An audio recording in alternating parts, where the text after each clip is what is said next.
guys, if you were new to the channel, my name is Andrew with Younger Toyota in Hagerstown, Maryland. For more information on our inventory, please feel free to check out the link in the description box below. So today we're in the brand new 2026 Toyota Corolla Hybrid because this thing is capable of 50 plus miles per gallon, got great reliability, all-wheel drive is available. We actually have an all-wheel drive version with us here today, so that's pretty cool. You also get 2 years or 25,000 miles of complimentary maintenance then as well. So ultimately in this video, we will be testing out and going over everything about this one, from acceleration to braking, steering feel, ride quality, sound system, exhaust clip, all that fun stuff. So having said all of that, what do you guys say? Let's just go ahead and jump right into it. And as always, let's start with pricing. And so as you can imagine, there are a few different trim levels for the 2026 Corolla Hybrid. You got the LE starting at $24,775.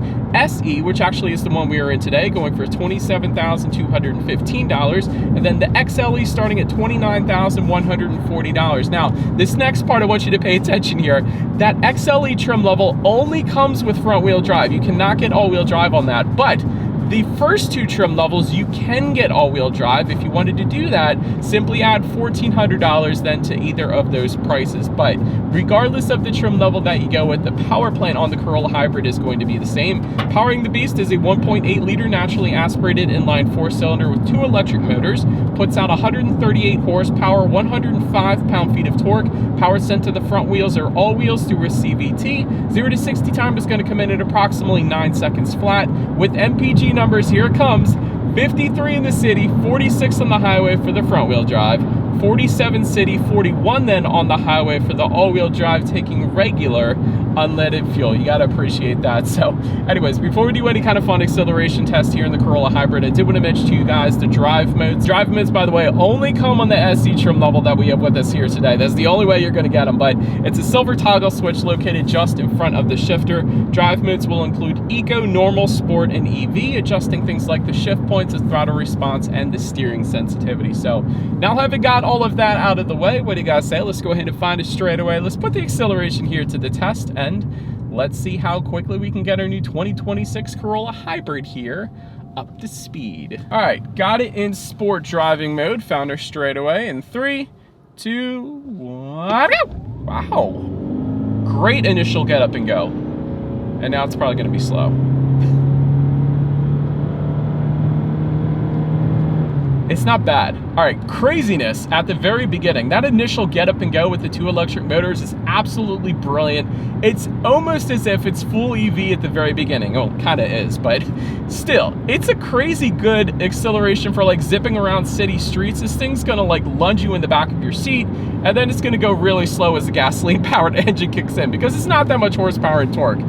0 to 60 in 9 seconds flat is not the quickest. So don't be drag racing anybody, but it's really good at the initial get up and go. The peppiness, I guess you could call it, is really, really good. So I didn't mind that, believe it or not. And it's definitely not something you should worry about merging onto the highway with or anything like that. But anyways, to go along with that acceleration, as always, braking is equally important. So up front, you will find 10.8-inch ventilated front discs. In the back, 10.2-inch solid rear discs. As far as that 60-0 stopping distance goes, comes in at 125 feet as far as braking feel goes.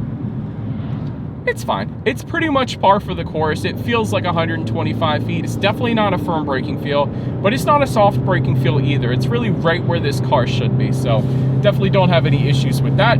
Then touching on suspension and handling, up front you're going to get an independent McPherson strut front suspension. In the back, independent multi-link rear suspension, front stabilizer bar then as well. Overall, as far as ride quality goes, that's really where the Corolla Hybrid and the Corolla in general really shines compared to the competition. For whatever reason, Toyota has tuned the ride quality to be really, really good. It's a very smooth ride compared to the other compact cars in its class. I'll put it that way.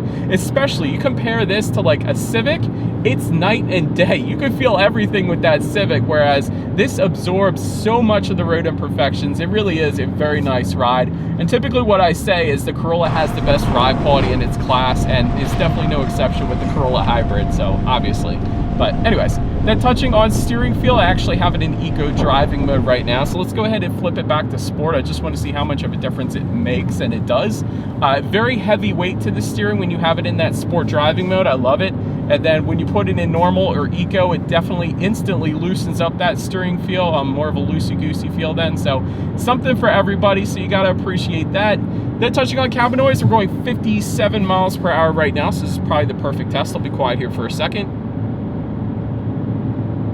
You get a little bit of engine noise when you really get on it, like we're going up a mountain right now, but other than that, it's definitely plenty serene for me. It's nothing that would bother me, and honestly, the engine noise I kind of like, but I'm a car guy, so it's definitely not something that would bother me. But then taking a look at rear visibility, looking out my rear view mirror here, I can see perfectly fine out the back, and typically a shape like this, you're not going to have any issues with rear visibility. But let's now go ahead and take this thing in the snow. You guys probably saw some of the shots already, and let's check out the exterior now of our brand new 2026 Toyota Corolla Hybrid. All right, so here she is, you guys, the new 2026 Toyota Corolla Hybrid, finished in underground if you wanted our exact exterior color name. But as always, let's go ahead and start with where the Corolla Hybrid is made. Taking a look at the VIN, first character is the letter J, indicating that this one is built and assembled in Japan, as it should be. But starting up front, you're going to get a more aggressive front fascia for the SE trim level to the sides, LED headlights with LED daytime running lights.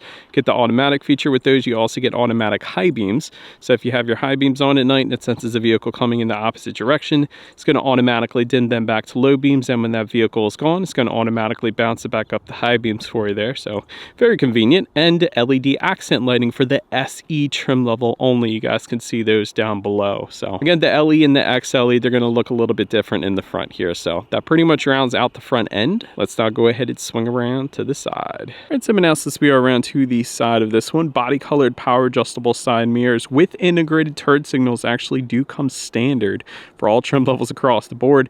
Then take a look down at the wheel setup, 16-inch steel wheels with covers for that LE trim level, 16-inch alloys for the XLE, and then the largest 18-inch graphite colored alloys for our SE trim level. And of course, you guys can see that all-wheel drive badging found in the bottom portion of those rear doors. That's going to be, of course, if the Corolla Hybrid you have is equipped with all-wheel drive. But that pretty much rounds out the side profile. Let's now go ahead and swing around to the back. All right, so now since we are around to the back of this one, starting all the way to the top, you got a body-colored shark fin antenna, body-colored rear lip spoiler as well, but that's just going to be for the SE trim level in case you wanted that. Got some trim level badging found on the rear trunk in case you were curious where that was located. LED taillights do come standard on this one. You get a gloss black rear diffuser for the SE trim level only, and then just below it all, you guys can see there is a single exhaust outlet, but with dual chrome tips for the SE trim level only. Otherwise, that exhaust is going to be tucked away. So having said that, I do believe you guys know what we have to do next here. As always, here is that exhaust clip.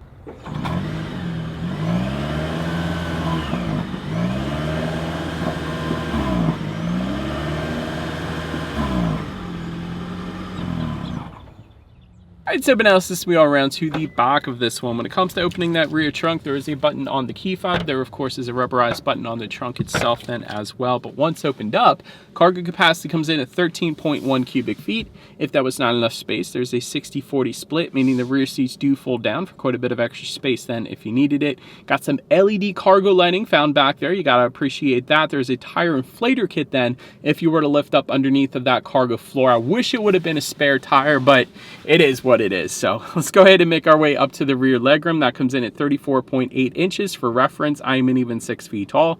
This is how much space I had in the rear seats there.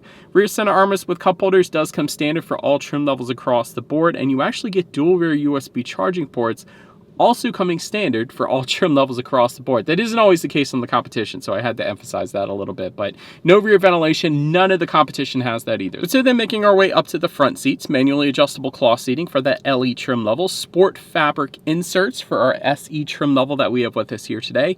There's going to be an 8-way power driver's seat for the XLE trim level. Then that XLE is also going to add to that heated front seats and Softex upholstery, aka leatherette, as well. So overall, as far as seat comfort goes, incredibly comfortable seats, especially in our SE trim level. I don't mind the cloth and the manually adjustable seats because they did a wonderful job with the seat comfort here. So definitely no issues there. But Let's now go ahead and take a look at the steering wheel. It is tilt and telescoping. It is leather wrapped for the SE and the XLE trim level. And the LE is going to be wrapped in urethane, of course.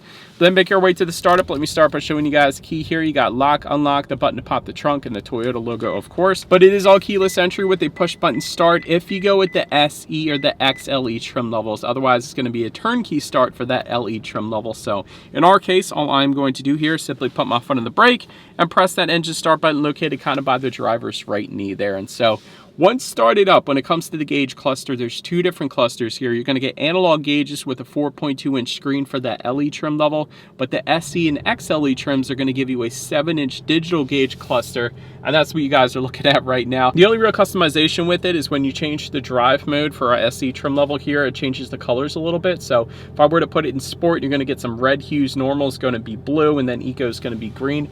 Other than that, I wouldn't have minded a bit more customization to that. Of course, you could scroll what is displayed up there by using the steering wheel mount controls found on the left side of the steering wheel.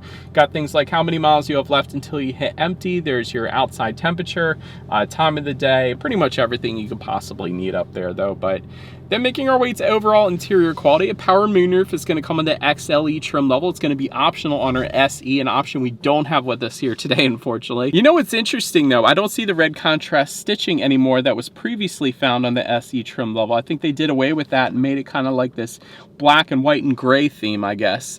So yeah, the red contrast stitching is gone for the SE trim level. Home light controls are going to be optional for this one. LED interior lighting does come standard, and that looks pretty darn good up there. Wireless phone charger is going to be optional as well. It's an option we do not have with us here today. Just in front of the shifter though, instead of the wireless phone charger, you got a little bit of storage there. Everything surrounding the shifter is going to be finished in a gloss black, which I personally prefer, and everything behind that, the cup holders, is going to be finished in a matte black. And then within the center armrest, there's an okay amount of storage. Not a ton of storage though, but there is a 12-volt power outlet and a USB charging port within that center armrest too. So I did like that. Also like the silver door handles. They could have left that in matte black plastic, but they did finish it in a nice silver finish. I kind of like that. So overall, it certainly gets the job done. I'll just put it that way. But then making our way to the infotainment screen, which you guys are looking at is an 8-inch infotainment screen. You get Bluetooth and audio streaming, wireless Android Auto, Apple CarPlay. You can check out your vehicle statistics up there, as well as your radio information. So when it comes to the sound system, it's really just one of them. You get 6 speakers for all trim levels, but there is an optional 9-speaker JBL sound system that goes for $600 if you wanted that. Not an option we have with us here today. So let's go ahead and turn on the radio, see what we got playing today, and let's test out our 6-speaker sound system we have with us here today. I've always said this, Toyota does a pretty darn good job with their 6-speaker sound systems. A lot of the competition don't sound this good. So it's okay. It's an okay sound system for sure. And if you did like music, they got the JBL sound system available for you as well. But last thing I wanted to mention to you guys on that infotainment screen at least is when you do put the Corolla Hybrid in reverse, you will find a rear view camera coming standard across the board. It does take up the entire screen. It does make that little chiming sound as well when you put it in reverse, so people know you are in reverse since this is a hybrid. But that is always going to lead us into safety. And so starting with the best part, this thing is an IIHS top safety pick, so wonderful start right there. Front side curtain airbags do come standard. You get a driver's knee airbag up front as well. Front passenger seat cushion airbag and rear side impact airbag. So that's a ton of airbags right there. Also in the back, you got latch, aka lower anchors and tethers for children for the rear car seats, rear child door locks, tire pressure monitoring system, but also coming standard, Toyota Safety Sense 3.0. That gives you a pre-collision system with pedestrian detection, proactive driving assist, lane departure alert with steering assist, road sign assist, and dynamic radar cruise control then as well. So overall, when it comes to my final thoughts of the Corolla Hybrid, of course, excellent reliability. In typical Toyota fashion there, you can expect that. Great MPGs. I think I ended up averaging right around 45 miles per gallon, so right in the middle of what it said I would get. So nothing wrong with that being an all-wheel drive vehicle. Also nice ride quality for a compact. I stand by that. I love that all-wheel drive is available for a compact car in general. I think that's pretty cool because that isn't always the case. And so, but that is about it for this one, you guys. Thank you so much for watching. Feel free to follow Younger Toyota on social media stuff at the bottom of the screen. Be sure to hit the subscribe and the bell notification button if you're into new car reviews and all of our fun YouTube shorts we put on our channel then as well. We do appreciate you guys watching more than you know, and we will see you guys all in the next video. Bye.